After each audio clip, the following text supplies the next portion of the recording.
Good morning to you all, and thank you for joining us for today's Congressional Forum with U.S. Senator James Lankford.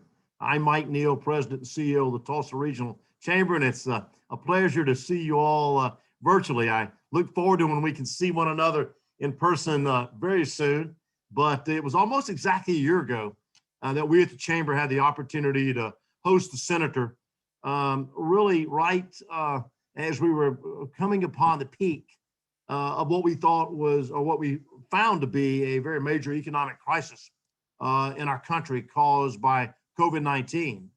At that time, I don't think any of us fully appreciated what was to come, certainly how long the period of time was going to be, but so much has happened in really such a relatively short period of time as you look back on history. But while April of 2020 was marked by uncertainty, April of 2021 is, at least in my opinion, marked by optimism. Nearly a third of Americans have received at least one dose of the COVID vaccine. Employees are beginning to return to the workplace in person, and life has started to feel a little bit more normal. Certainly, I think from people being with families around the Easter holidays, life's beginning to feel a little more normal. It feels good to say that hopefully the end seems to be in sight. It's our privilege to host Senator Lankford today for really his national perspective on this optimism. After the Senator's opening remarks, we'll open up for questions from the audience.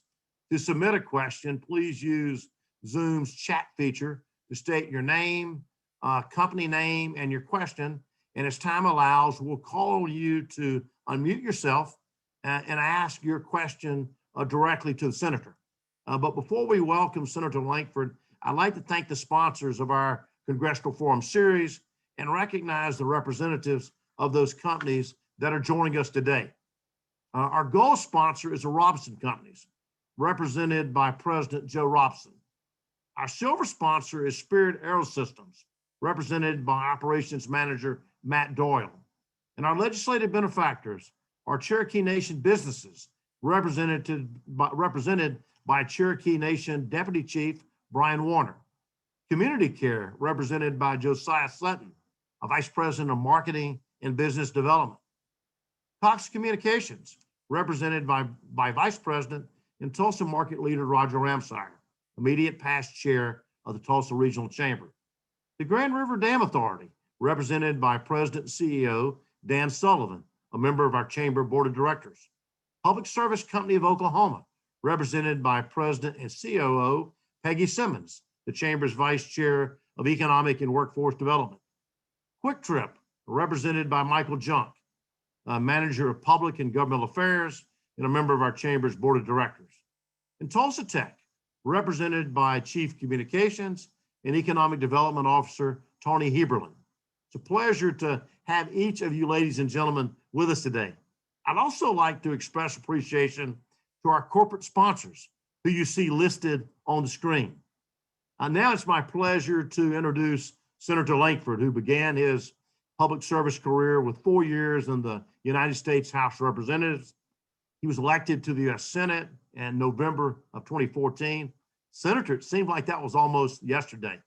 And then fortunately, he was reelected for a full 6-year term in November of 2016. In his political career, he's risen to national prominence as a thoughtful voice for common sense, especially on complicated issues. He serves on the Senate committees on finance, homeland security and governmental affairs, energy and natural resources, Indian affairs, and ethics. He's been a great friend to the Oklahoma business community, especially for us in the Tulsa region.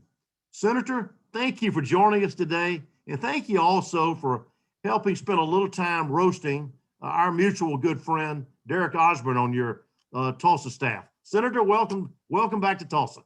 Mike, thanks very much. It does seem like a very long time ago when we were talking before about the beginning of COVID. I distinctly remember when we were in this conversation a year ago, in fact, a year and a month ago, there was all this dialogue about we may be shut down all the way to Easter. And that was the dialogue at the very beginning of COVID is, yeah, we're shutting down and it may last all the way to Easter. We just had no idea it was Easter 2021. at the time of the conversation, but a lot has changed in the meantime. Let me say thanks to everybody. Thanks for joining it. I'm going to make just a couple of quick comments because I'd really like to get to your questions as soon as we can. And I'd like to be able to hear some of the thoughts that you have. I'm back in Oklahoma this week. In fact, I'm in Tulsa today. This is a rare moment for me. This is my third week to be in Oklahoma this year so far. Most of the time has been in DC. In fact, I was here last week and this week in Oklahoma. The last time I should say I was in Oklahoma for 2 weeks was last August, actually. So there's been a lot of time in DC over the last 12 months as we try to be able to work through all the different pandemic issues. As most of you know, we had 5 different bipartisan bills last year just dealing with the pandemic. There was a lot of meeting, a lot of these virtual meetings like this to be able to go through, and some face-to-face with lots of masks on to be able to go through some of the planning. So there was a lot of bipartisan interaction last year on it. Obviously, there's been a shift somewhat. I want to be able to give you a little bit of update of what's happening now. When President Biden came in, he talked a lot about unity and we want to reach across the aisle. But once the Georgia election was really resolved and the Senate shifted, Senate leadership and House leadership didn't want to have anything to do with any kind of bipartisan conversation. It's been a very frustrating place, actually, because last year, obviously, with Nancy Pelosi as the speaker and Mitch McConnell as the leader of the Senate, everything that we had to do was bipartisan, and we found a way to be able to get all those things done, doing 5 bipartisan COVID bills and appropriations and a lot of other things that we were able to get done on a bipartisan basis this year. So far this year, there's been a rejection of any kind of conversation, even for any kind of bipartisanship. I would tell you, I'm not invited into meetings anymore in the Senate. I've been blocked out of those in a bipartisan conversation. We had 10 Republicans that went to be able to go meet with Joe Biden before the COVID bill was done to say, hey, we've got other ideas on this. We'd love to be able to be included. And the White House said, thank you very much. We're going to do our own this time, and maybe we'll get back to it later on another one. Just today, Chuck Schumer announced that they have found what they believe to be a loophole in the Senate rules, that they can do an endless number of reconciliation bills based off a budget, and they may not come back to do bipartisan stuff at all anymore, may try to just do it through reconciliation bills. When you do reconciliation bills, it's a blunt instrument. It's really designed for deficit reduction or for tax policy changes. You can't do other changes with it realistically because you're constantly fighting with the parliamentarian on that it doesn't fit inside the definitional box. So this could set up a full year of just constant battles with the parliamentarian to try to figure out what to do. We've said, hey, there's a lot of things that we believe we should do, and we believe there's a way to be able to find common ground, as we have done in the past. And we had some time reaching across the aisle in the past couple of years to be able to work with that. So if we could work with Nancy Pelosi and Mitch McConnell to be able to find common ground, we believe we could still find common ground on a lot of issues. So there's going to be, unfortunately, more noise coming out of Washington, D.C. that seems to be exceptionally partisan. And we'll see what that looks like in the days ahead. Obviously, they're also talking about the infrastructure package. Infrastructure hasn't been a partisan issue at all in the past. We need roads and bridges in Oklahoma. We understand the importance of our waterways and inland ports. We all understand the importance of having broadband connection, having water, sewage, clean water. All those things are very important. We all get it. It's a matter of how do we pay for it, and we need to be able to walk through the process of what does that really look like, how far does it go, how many people does it apply to, and what needs to be done. Those shouldn't be partisan conversations. Those are pragmatic conversations. But at this point, the Biden team has said, we want to be able to do this all partisan. We're going to put our proposal out. And Schumer has said they're going to try to do it entirely on their side. What we're looking for is a couple of Democrats to be able to say, hey, let's not time out. Let's not make infrastructure partisan. It hasn't been partisan in the past. Let's try to be able to work through the process and see what we can do for the benefit of the entire country. I think you'll know as the weeks go on how that will unfold, but that is still in the process of unfolding. I anticipate that is later on this year. We still have appropriations that has to be done, and those are required by rule to be able to be done in a bipartisan fashion. So we'll see how that works actually through the summer when we get through that. Let me switch over to a couple other things. Last week and this week, I've spent a lot of time with employers talking about what's happening in business. What are you experiencing? What are you seeing? So far, every single employer I've talked to, every one in the past week and a half, has raised to me the same issue. That is, we're really having a tough time getting people to come back to work because though we pay $15, $16, $17 an hour for this particular work, we have folks that are saying, I can stay at home and continue on with the unemployment benefits, easier, then I can actually come back to work. I get that. That was one of the areas of the quote unquote COVID package that was passed, the $2 trillion partisan package that was passed a couple of weeks ago. I was very supportive of the extension of unemployment benefits last year. We were in a very different mode at that point. This year, our economy is already in the growth. As Mike mentioned, we've had a third of the country that's received a shot in an arm, and they now feel invincible, and they're out and about, getting a chance to interact, and they're getting back to work. Those are all very, very positive things for our economy and our country, and we're seeing the growth in our country because of that. But right now, I'm also hearing the supply chain is breaking down, multiple reasons for that. But one of those is a lot of the suppliers can't get the workforce to be able to come and produce the product, to be able to catch up. Some of those are saying, well, I can't get the materials in. But if you go to the last producer, they're saying, yes, I can't get the workforce in to produce the materials to actually get to you to be able to produce the product to be able to get out. And then people that are in the final stage are having to tell customers it's going to be 6 months or 3 months to be able to wait. This seems to be a constant theme all over the state, no matter what part of the state that I'm talking to. And they're very frustrated with this extension of unemployment benefits. The unemployment accelerated benefits that was given in the last COVID package a month ago, that will continue all the way until the first week of September. So I don't anticipate there's going to be a change on that. It's one of the areas I'm going to bring back to my Democrat colleagues when I return next week to say, did you hear the same thing at home that I heard at home? And we'll see if we can actually get some accelerated action on it. But it's currently slated to be in process through the first week of September. So I don't know that we're going to get a change on that. On the immigration side, I want to be able to just bring this up because this is an ongoing dialogue and has been a dialogue for a long time as a country. We've had ebbs and flows. We had the DACA piece that President Obama put in place in 2014.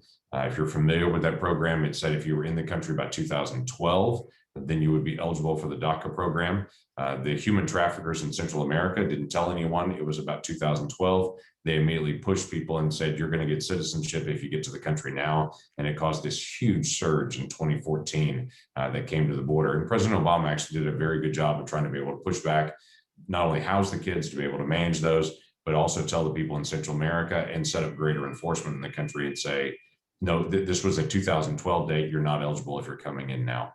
In 2019, the courts reinterpreted an old decision called the Flores decision and said, if you are not just an unaccompanied minor crossing the border, you can come into the country without being detained to request asylum. But also said, if you're a family coming with a minor, you can also come into the country. When that was reinterpreted in 2019 by the courts, it caused another flood of individuals to come to the border in 2019 to be able to come into the country because they could come in immediately without pass and go and head on immediately. The Trump administration also tried to engage to be able to manage that flood of people. I was on the Homeland Security Committee, which I'm still on, was down at the border during that time period as they're trying to be able to manage those soft-sided facilities in Donna, Texas, and other places. The Trump administration worked with the governments in Guatemala and Honduras to say if people are going to request asylum, they need to do it in Guatemala and Honduras, not travel to the United States to be able to do it. Work with the Mexican government that they would enforce their southern border, which they hadn't done in the past. And then also did the Remain in Mexico policy, which is not the child separation policy. Those two get thrown out there a lot side by side. Those are two different things. I was not supportive of the separating children at the border policy, but the Remain in Mexico policy was a way to be able to tell people if you're going to request asylum, you have to be able to do that from the other country and get in line to be able to go through the process.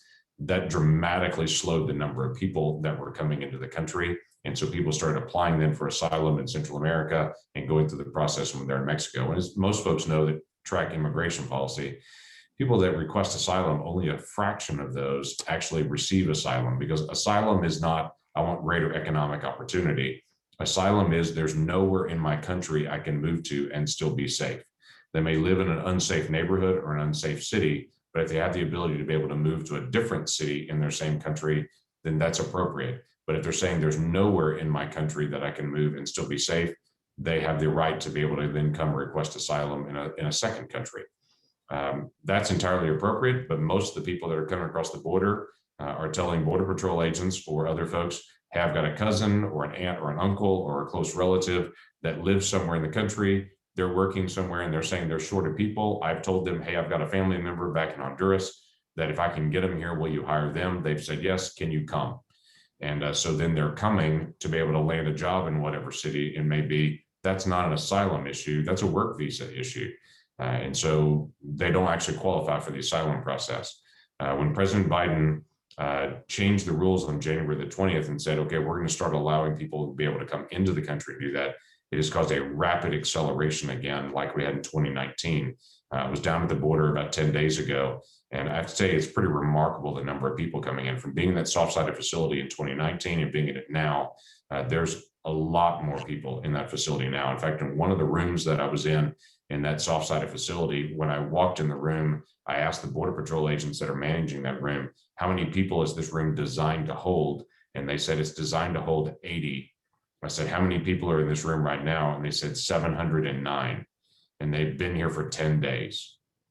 So 709 people crammed into a room designed for 80. They do everything in that room, and they're just locked in there. It is a really difficult humanitarian issue that's going on right now. And it's going to be difficult for the Biden team to be able to determine what they're going to do in their policies, because the shift there has encouraged people to be able to come to the United States. Our fast growing economy, there's also lots of relatives saying, hey, if you get here, I can get you a job if you'll get your way through.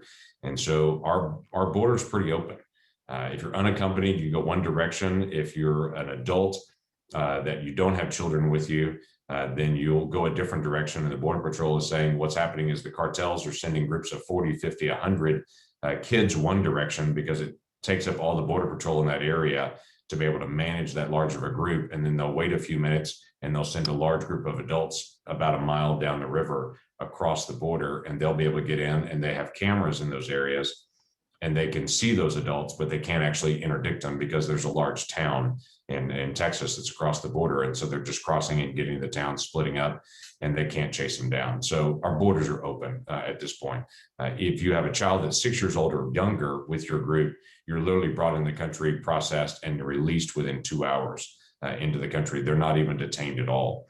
So there's a lot going on our southern border that I'll work with across the aisle. Kirsten Sinema is now the chair of that committee that I used to be the chair of. I'm now the ranking member on it as we switched over.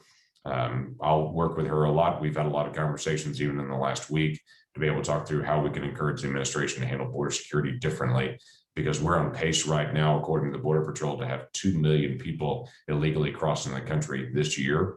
And just in that last border crossing I was in the Rio Grande Valley, they've had 56 different countries cross into the United States just from that border crossing just this year that are illegally crossing 56 countries. So while the vast majority of those are coming from Honduras and Guatemala, they're literally coming from all over the world. They pay the fee to the cartels and they just get through that stream, and they're getting into the country the exact same way.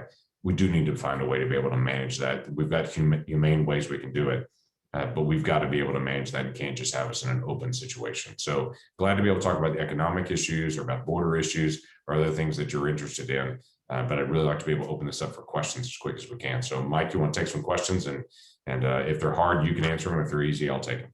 Absolutely. I would really prefer the softballs. Give you the difficult ones. I'll handle the softball, Senator. We'll give the others to Derek then. He can handle That's those. perfect. That sounds like a great deal. Well, first of all, Senator, we've got a few representatives of our sponsor companies who have the first few questions, and we'll begin from Spirit Air Systems. Matt?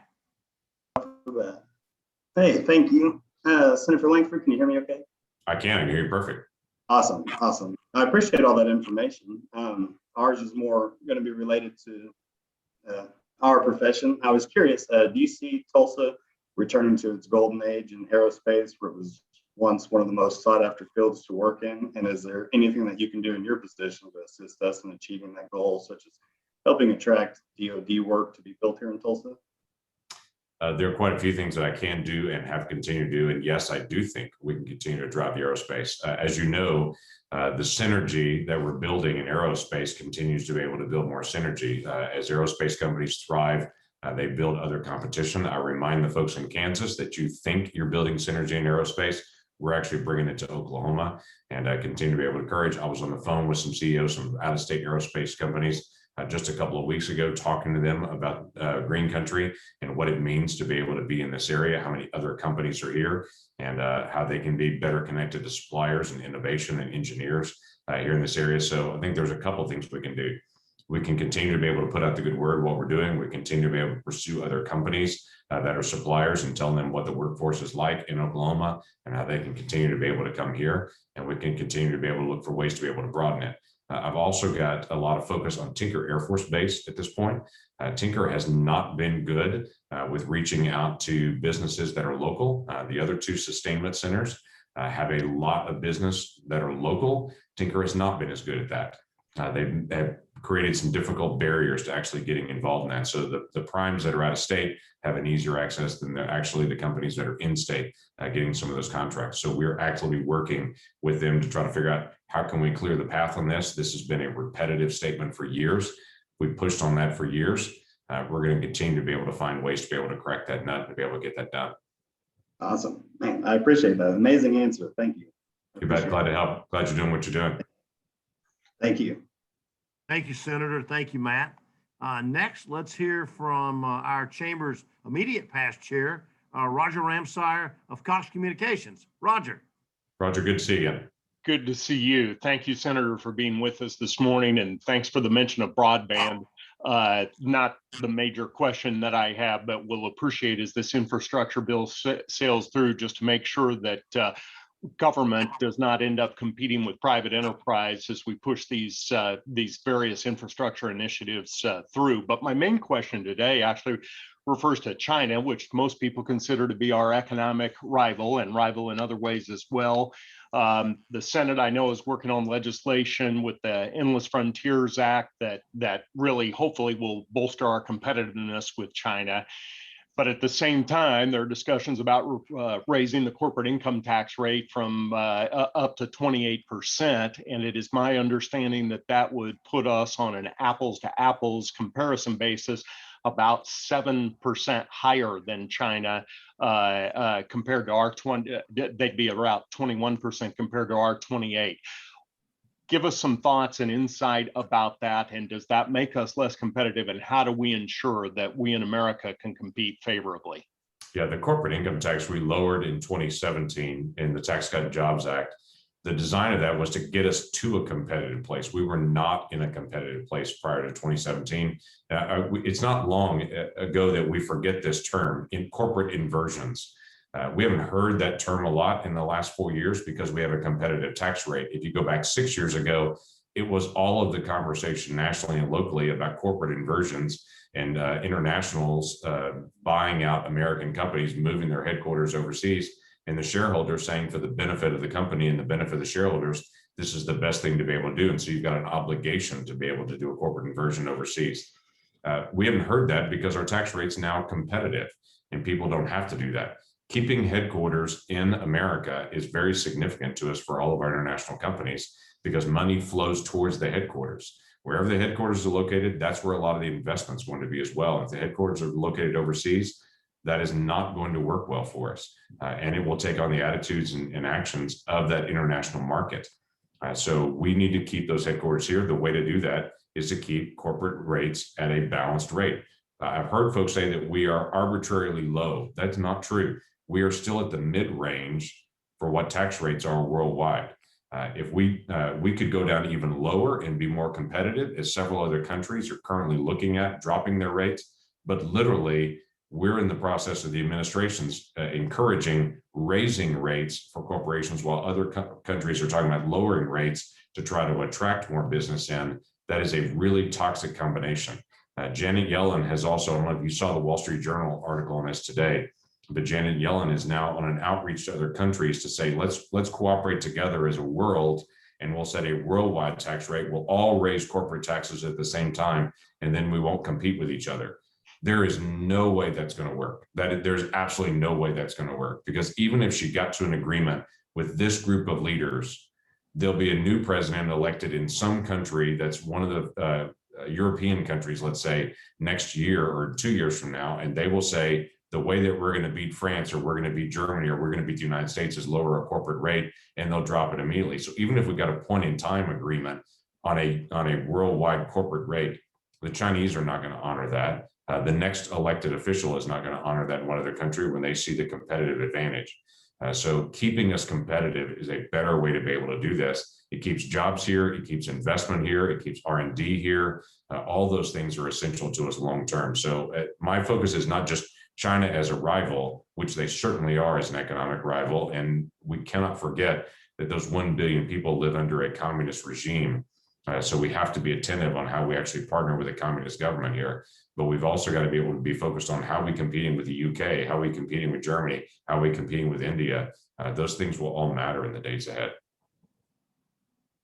Thank you, Senator and Roger. Our next question comes from Cherokee Nation Deputy Chief Brian Warner. Deputy Chief? Yes, sir. Thank you, Mike. And Senator, I just want to thank you and say CO from Indian country, and hope you're getting to enjoy some of your Tulsa time. As you can tell, in Oklahoma, we are in full bloom, and the allergy season is upon us, but I hope that you're staying clear of that, and just really appreciate your comments so far. And I'll dive right in here. Earlier this year, the House kind of announced that they were going to return to earmarks through a modified process called community project funding. So my question is pretty simple. Do you think the Senate will return to earmarks as well? And then secondly, how do you see earmarks playing out in this appropriation cycle? Yeah, a great question, by the way. And yes, I'm enjoying the very pollen-filled spring air in Oklahoma, but I'll take it over breathing Washington, D.C. air. There's a lot more toxic stuff in the air in D.C. than there is in Oklahoma. Yes, the House has said they're going to take on earmarks again. They're going to revive those. They've been gone for 10 years. They're going to revive those. There is conversation in the Senate. Currently, the Senate rules prohibit earmarks, and there is an ongoing dialogue about whether this is a good idea. Congress does have the responsibility to be able to direct spending. That is a constitutional responsibility, that American tax dollars are to be directed by Congress. The challenge, as we all know, is earmarks weren't about just wisely appropriating dollars. Earmarks were the way to get bills passed. That was the tradition of earmarks. That will be the action again in earmarks in the days ahead. That someone would put in a request from their state to say, this is an earmark that I really want. It's an important project. It's not necessarily in queue to be able to get done. We don't have federal funding for it, or it's not in the state priorities, but I'd like to make it a priority. And so I want to get this earmark request in. The majority leader of the Senate would put that in their back pocket and would wait for a piece of legislation they really need to get passed. And then they would bring that back out and say, I will add this to this bill if you will vote yes rather than no. It was the way to be able to get bad legislation passed more than it was a way to be able to get projects done. Now, I would assume in the first 2 years of a new earmark regime, that wouldn't happen. But I would bet by year 3, that takes off again, and we have the exact same issues all over again. So there are a couple of challenges I have on this. One is, and I don't know if anybody on this call is from the Corps of Engineers, but let me just go ahead and say it anyway. The Corps of Engineers does a great job of studying issues, and they do study after study after study, and they take a very long time for every single study. Once they're done with their study after study after study, it's then queued up in a priority list to say, here are the national priorities that we have, whether it's in the Great Lakes or whether it's in Louisiana, where people talk like Mike Neal talk, or whether it is in Oklahoma at our inland waterways. They hit those national priorities. We know, for instance, the Tulsa levees have been the top of the priority list for the Corps of Engineers for years.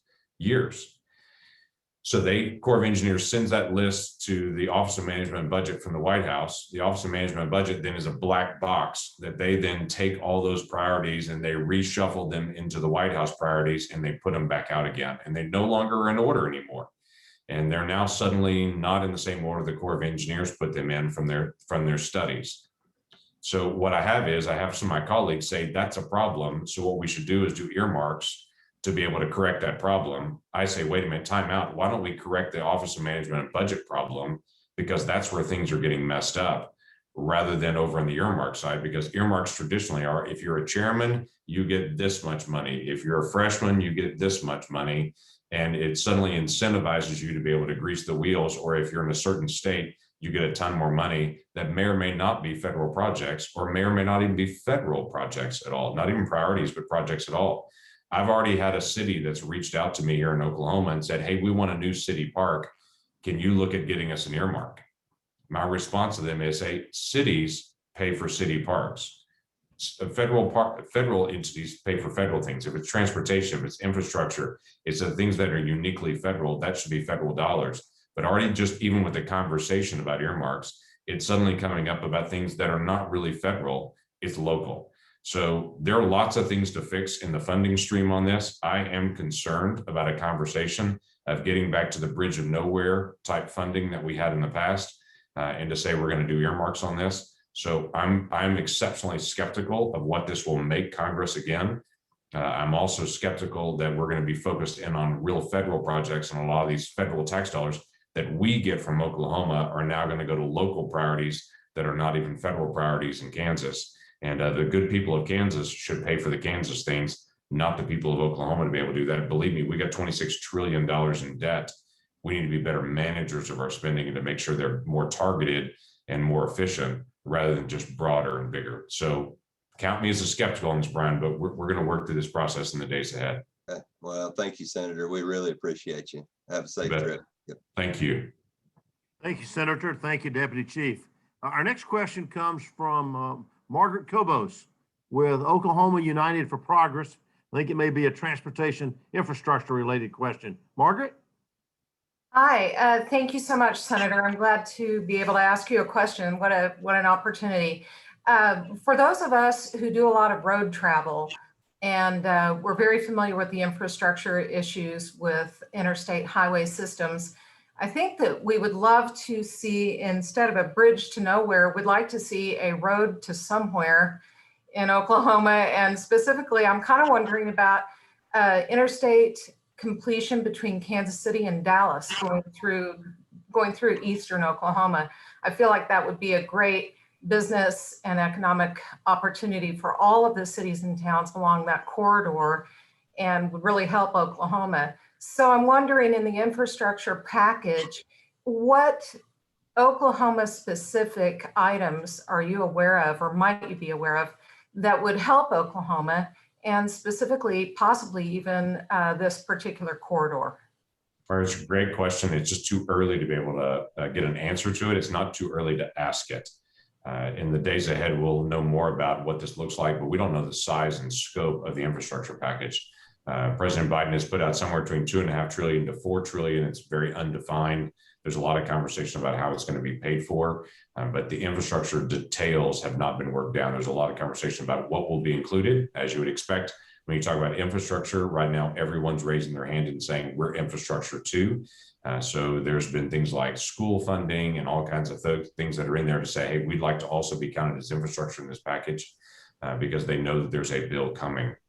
So we'll get through scope in the next couple of days, but I'm very interested in whatever ODOT has or whatever we have as regional priorities as well, especially things that are connecting us with other states that are uniquely federal in their role to be able to work through that process on. So I would say I'm glad to be able to get any input. It's the right time to bring the input, but I wish it was the right time to give an answer. It's too soon on that yet. Thank you so much. You bet. So send it to us. All right. Next, let's hear from Randall Lee. Randall?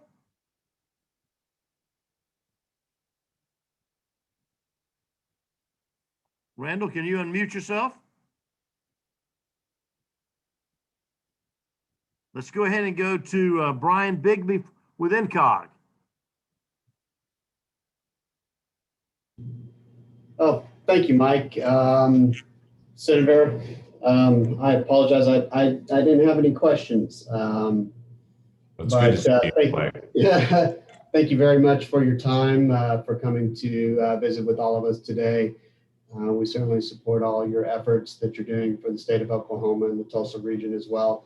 I'm with NCOG. I'm the Economic Development Planner here. So on behalf of all of us, thank you again for your time. Thanks, Brian. Thanks for all the work that y'all are doing. It's a big deal to the whole region. Thank you, sir. Thanks, Brian. I can't believe you didn't have 10 infrastructure specific questions for the senator. That's the first. Next, let's go to Ken Busby to inquire a little more about the border. Ken? Thank you, Mike. Senator, it's good to see you again. My quick question really is just what you believe is the best path to citizenship that we can create in the United States, what your vision is, so that we can help stem the challenges that we're facing right now at our southern border and Yeah. all borders. But right now, obviously, that one's our top priority. It's a great question. So a couple of things with this. We lose track as Americans that we have 1 million people a year that become citizens of the United States. 1 million. We are actually one of the most open countries in the world for immigration. And we spend a lot of time beating ourselves up because there's so many people that are coming towards us that want to be Americans that we lose track of the fact of what we already do. So first step, I would look at it and say, don't forget we have 1 million people a year that are going through the process the right way and that we are grateful for them. And if you ever have a moment to be able to get to a naturalization ceremony and to be able to be a part of that, take Kleenex with you because they are really moving moments to be able to be there and watch people raise their right hand, renounce their previous citizenship and become citizens of the United States. They're really moving moments. As far as how we can handle some of the border, there's some practical things that can be done. We've got to deal with this asylum issue. And there's a misunderstanding because the people in Central America and from other countries are told by human traffickers, if you'll pay me $10,000, I will get you into the United States. They're moving them through horrible situations. The last statistics that we had is about half of the girls that are moved through that are raped in the process, often by the traffickers that are moving them. Many of them end up in indentured servitude once they get to the United States because they don't have enough money to pay them. And so they'll say, okay, if you'll move drugs for us, or if you'll work for us, or if you'll be in one of our businesses in the United States, we'll move you into the country, but we're going to check up with you and manage you when you get there. Once they arrive at the country, they're told what to say. In fact, it's interesting. When I was in South Texas, I would go family to family and would say, why did you choose to come to the United States right now? All of them told me the exact same thing. They all would say, it's dangerous in my country. Every one of them. So you can tell they've all been coached by the traffickers. When you get across, this is what you say, don't say anything else. And so we would just go person to person. And they would all say the exact same thing. They would make that request on asylum. They will at that point, if they're coming into the country, they're released in the country, and it's 3 years before they're noticed to appear. 3 years, they can travel anywhere they want to go in the country. They're not legally here, but they're on this pause until they get their hearing.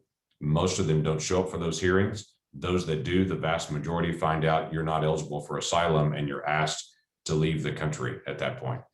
So one of the ways to be able to manage this is to be able to obviously be better at our work visas. We have way too few work visas into the United States, especially for seasonal work. It's something I talked to the Trump administration about many times. I was part of the team that put into law the last several years that Department of Labor could double the number of work visas coming into the country. The Trump administration never chose to do it. And we would talk to them, say, you have the legal authority to double the number coming in. They would always keep it at the smaller number. We didn't have the ability to get bipartisan support to require a double the number. All we could get legislatively where we get bipartisan support was allow them to double that number. So we'll see if that continues to be able to move. But that's one of the ways I want to encourage legal work visas and people to be able to move back and forth on that. I have no issue with legal movement. The other way to be able to handle this is to do your asylum hearings at the border themselves.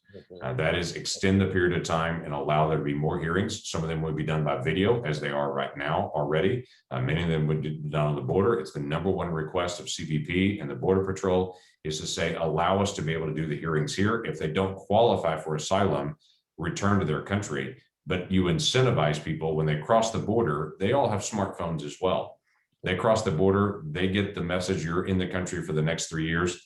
They text back to people back home and to say, I'm in the country, here's what I said, follow my same path. And people follow the same path, pay the same trafficker to be able to move them. They're in the country for the next 3 years, and it keeps accelerating from there. So until you get something to be able to stop it, it's not going to get better. Border infrastructure is important. I know a lot of people degrade the border wall issue. The wall is never about a wall. It's a wall system. And it's always been a wall system in this current conversation that we've had. It's not just a fence sitting out in the desert. It's a fence. It's ground sensing technology. It's a piece of fiber optic cable that runs through there that detects if someone comes over that fence, that it detects their movement. It's cameras, it's lights, it's the ability to be able to interdict people in those areas. That is helpful to be able to kind of funnel people into one key area so that they can manage those families that are coming through to request asylum. They know where they're coming from. So we've got to be able to have a multi-tiered approach. how we handle legal immigration, how we handle the process for legal citizenship, how we manage our border wall security, how we handle asylum hearings, where we do those asylum hearings is all important in the entire process. So it is a holistic look to be able to do this. And for anyone who picks one element and says that solves it, I would say you've lost track of how complex this really is and what an incentive it is, not just to Central America, but for all over the world for people to be able to travel in the country. And I would remind people, for those folks, those 56 countries that are coming into the country right now that they know of just in that one region, the Rio Grande Valley, the only background check that's done for those individuals is an American background check. They fingerprint the adults and determine if they have a criminal record in the United States. We have no idea if they have a criminal record in the country they're coming from. We don't know anything about their past other than their self-attestation, what country they're coming from. Otherwise, we have no idea. That is a real border security risk. And again, I know people say the vast majority of people from Honduras and Guatemala, they're coming to work. That's true. But there's also a percentage that are coming in that are not coming in to be able to work. And we've got to be able to manage that as well. Sure. Thank you, Senator, for a very comprehensive answer. I appreciate it. And thank you for all your ongoing efforts on this issue. It's huge for us. So thank you. It's a big deal for us as a country and as a region as well. So glad to be able to engage. I just wish it was as simple as it sounds on TV. I know, Yeah. exactly. Very well said, Senator. And Pete Patel had a similar question, but I think that has been well covered. So thanks for that. Let's go to Elizabeth Osborne next. I think she may have an energy question. And on deck will be Chase Beasley. Yeah, good afternoon. Good afternoon, Senator. I'm asking you a question on behalf of our One Voice Regional Coalition and specifically our Energy Task Force.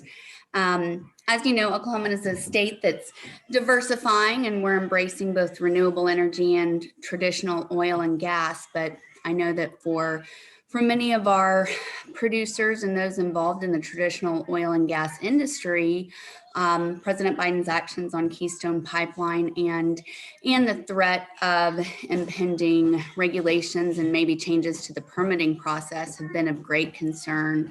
Can you talk a little bit about this and what you foresee happening potentially?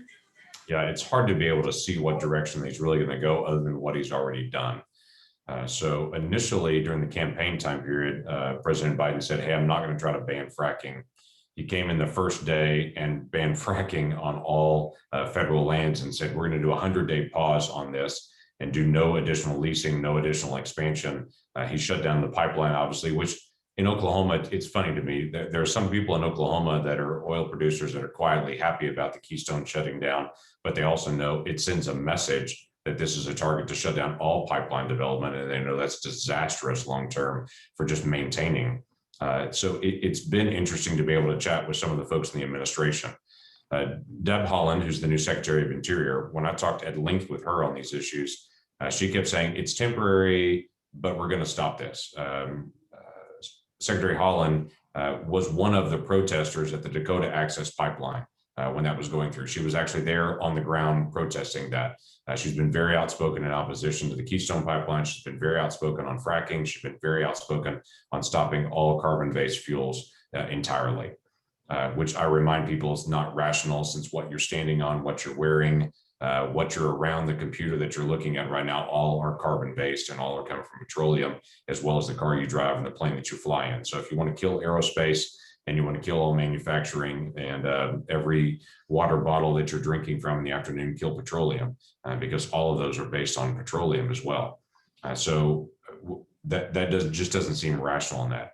Flip that from where Secretary Haaland was in my interviews with her to David Turk, who's the #2 person in energy. In my interviews with him, he was very pragmatic to say, hey, we're going to have issues with traditional energies. We want to move towards renewables. We want to do everything electric based. I mean, he was clear on where he wants to go, but he was also pragmatic to say it's going to be decades as a tail to be able to process through this. I do believe a lot of our future is going to be electric, but even in the electric conversation, it's where is that going to be produced? Natural gas is still going to be a major source of fuel for us in our region, especially for electricity production. And we interviewed some of the companies that deal with nuclear because you hear all this conversation about modular nuclear facilities.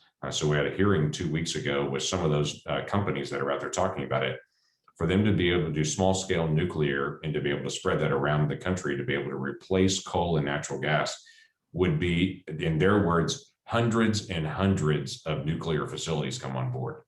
Well, we've not had 2 nuclear facilities come on board in the last 10 years.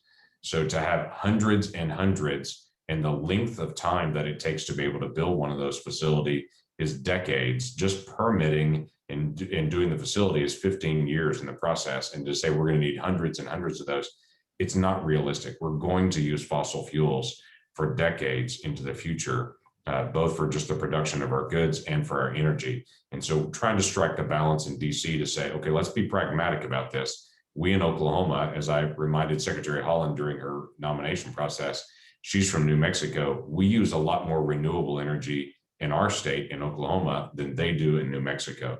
And all we're asking is the ability to be able to have flexibility of fuels and diversity of fuels in our state like they have in their state, and to be able to continue to be able to maintain that diversity as we work to make things cleaner and cleaner and cleaner through the process. Our energy is still the cleanest in the world and will continue to be. One quick side note, when we came through our Siberian Express experience 2 months ago, when we were -14 degrees craziness in Oklahoma, and we had some of the rolling blackouts around the state, I did text Joe Manchin from West Virginia and said, from an oil and gas state, I just want to say thank you to the coal states, because we would have all frozen to death if it wasn't for coal back up during that time period. We had a season during that time period where Southwest Power Pool was running 55% coal. That is very unusual for us to run that much coal. But at that moment of urgency, we were grateful because the solar panels were covered with snow. The wind turbines were all frozen up. We were running about 6% hydro, which was very beneficial to the mix as well. But for a season there, we were running actually more diesel power electricity generation than we were wind power generation during that time period. So a diversity of fuels is still exceptionally important for us, even in the electricity market. Well, Thank you very much. Elizabeth, thank you for a great question. Next, let's go to Chase Beasley from American Airlines. Chase. Thank you, Mike. And thank you very much, Senator, for being here today and for answering our questions. And actually, so I think that was a great segue there at the end of your last answer. And I'm wondering if you could give us any insight into kind of the unique position of power that Senator Joe Manchin currently wields, really as it relates to infrastructure, but then more generally. Thank you.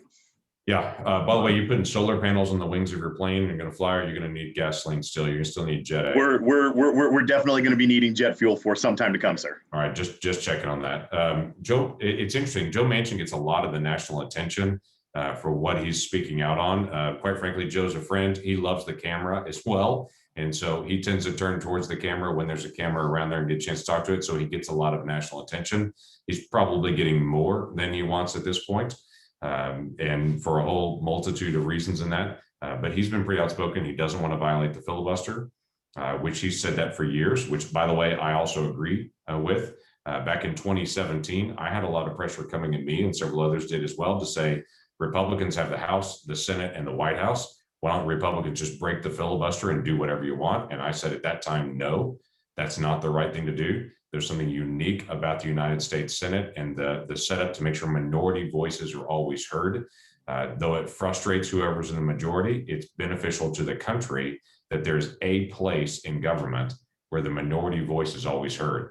The design of the Senate is unique to the world. Actually, we lose track of that, and is unique to this American experience that we want to make sure all voices are heard.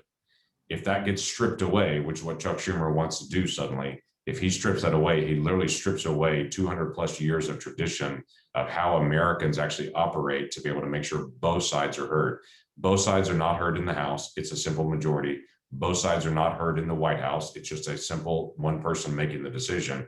It only happens in the Senate. And so when we talk about bipartisanship and we talk about finding common ground and how we work together as Americans, that is the reason we talk about that, is because of how the Senate is designed. And that forces that kind of conversation there. So Joe Manchin's been outspoken to say he wants to keep that. He has an outsized influence in the DC media. They talk about the two Joes that have veto authority. Joe Biden and Joe Manchin both can veto anything at this point, and to be able to stop it because we're an equally divided 50-50 Senate. There is one other person, though, that you may not have heard of that wields just enough power, but she is camera shy, and that is Kyrsten Sinema. Kyrsten Sinema is from Arizona. She has also been outspoken to say that the filibuster should not go away, that she believes in protecting the rights of the minority and the voice of the minority as well. She believed that before when she was in the minority, and she's continuing to be able to hold to that now. So she is quiet and behind the scenes, but in DC, they would tell you there's actually two people holding back the tide at this point, and that's Joe Manchin and Kyrsten Sinema. So, Senator, let me hit a quick follow-up question in that regard, because as you said earlier in your comments about, we've got these razor thin margins. You talked about budget reconciliation processes, but as you look ahead for the remainder of this year, what do you think is the best strategy for really Republican senators or really all senators to try to figure out a way to really attempt to be bipartisan, to try to reach some bipartisan priorities and to try to get those across the finish line in the remaining 8 months of this year? Yeah. So what we try to do on that, Mike, is to be able to move bipartisan bills through committees where they've allowed it. For instance, I serve on the Homeland Security Committee. We work with Chairman Peters. We've moved 13 bills already through committee that we passed, all of them bipartisan. And the goal for us is to say, let's start proving that we can do this. If you put any of those 13 bills on the floor, they will pass. And they will show, hey, this is not a partisan experience. There are things that we disagree on, no question about that. I did not agree in the $2 trillion package that was done for COVID. A fraction of that was actually COVID related. There was a lot of it that was expansion from areas that I just don't agree with. Let me give you one, for instance. In that package that was done, that was the COVID package, it changed the way that we do welfare assistance.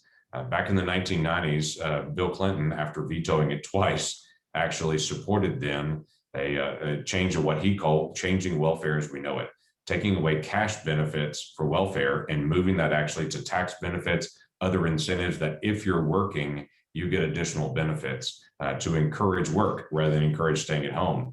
This COVID bill changed that to where we now go back to the pre-1990s time period where we're doing cash benefits for welfare again, and that will actually start this summer. Now, that has nothing to do with COVID, but it's one of many things that are in the bill that just philosophically I don't agree with. I think there's something powerful about incentivizing work and continue to be able to put that out there in front of people and saying, if you engage in the economy, it sets not only a good role model for your kids and your grandkids, but it also helps you climb the economic ladder, and it provides you, purpose and meaning and what we're actually doing. That changed that. So when we get into some of these partisan fights, we lose some of that. I believe that I can continue to be able to press, here's a nonpartisan issue, here's a bipartisan issue that we do agree on. Let's at least put some of these things on the floor and let's have the debate. So far, Senator Schumer has not agreed, he's the majority leader at this point, to put any of the bipartisan bills on the floor. I think he's trying to just redouble this message over and over again. The Republicans are intransigent, they don't want to work with us, they don't want to work with us. And so the only way to be able to do that is to try to put really, really partisan bills on the floor. That then suddenly Republicans say, but I have a philosophical problem with that. There are issues that we should debate and try to be able to resolve. So there's two things that could happen to this, Mike. One is, as Schumer announced today, he can just do endless reconciliation bills, one after another, that are all partisan, all budget related, and try to be able to have that. All of those are horrible fights. Those are all within the rules. He can do that, but they all make for just ugly fights in the Senate, and it drives us more and more partisan. Or he could finally find out that Joe Manchin and Kyrsten Sinema are not going to crack, and they're not going to give in on the filibuster, and he'll start putting the bipartisan bills on the floor, and we'll start moving things through. And I think that breaks the logjam. Obviously, I hope for the latter. I would hope that we would actually put some of those on the floor, break the logjam, and let's get back to doing work again.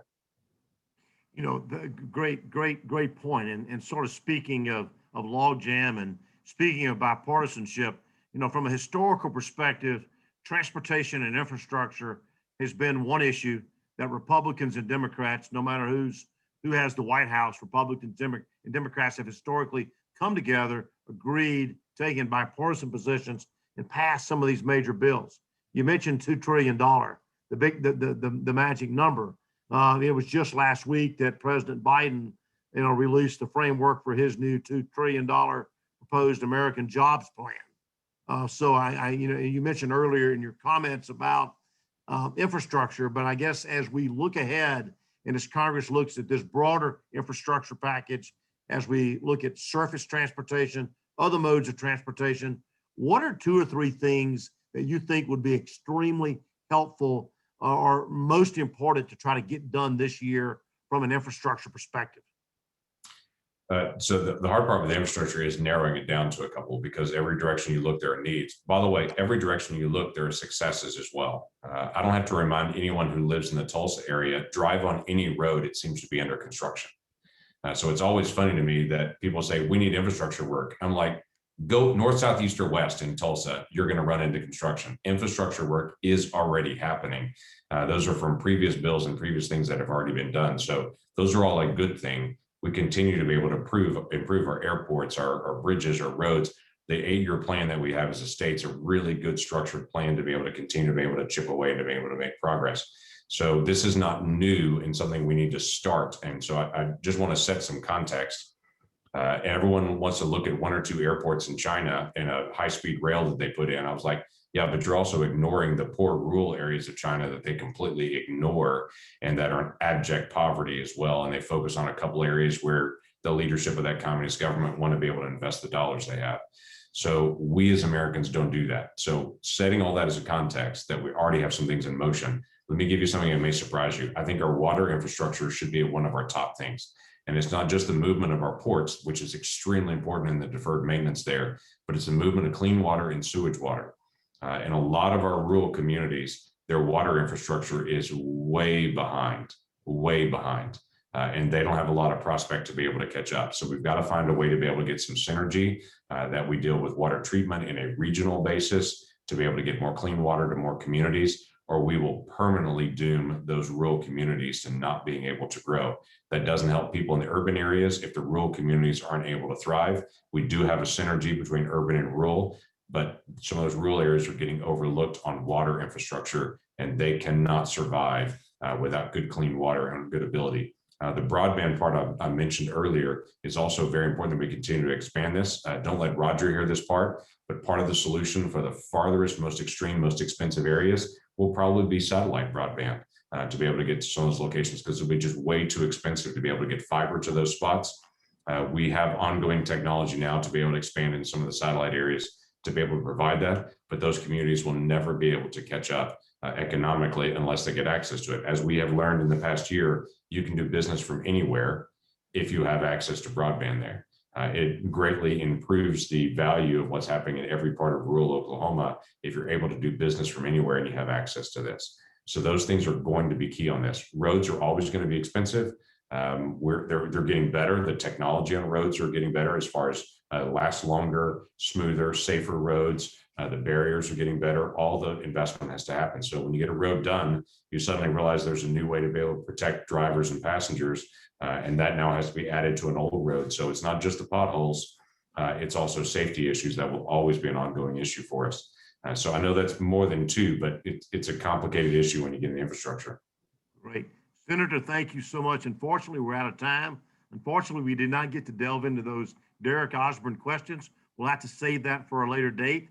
But let me ask you all to join me in thanking Senator Lankford for joining us. Thanks for the very candid, thoughtful comments, remarks. Thank each of you for your suggestions, your questions today.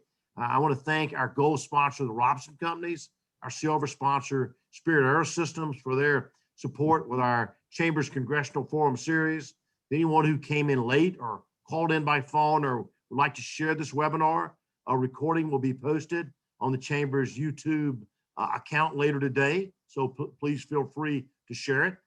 Before we go, I'd like to remind everyone here about our next legislative briefing breakfast on Friday, April the 30th from 9 to 10 a.m. We'll host leaders from the Oklahoma State House and State Senate during what will be one of the busiest stretches of our state legislative session. You can register for this event along with all other events on our chamber website, tulsachamber.com/events. Thank you all for joining us today. Senator, thank you for the job you're doing representing our state. Thank you for your kindness and your friendship and your support of Tulsa and your support of economic development of our region. We appreciate the partnership with you and your team. Thanks for the job that Derek and all your team does. They do amazing work, and we thoroughly enjoy working with them. So have a great week and enjoy your week here in Oklahoma, Senator, before returning back to our nation's capital next week. Thanks so much.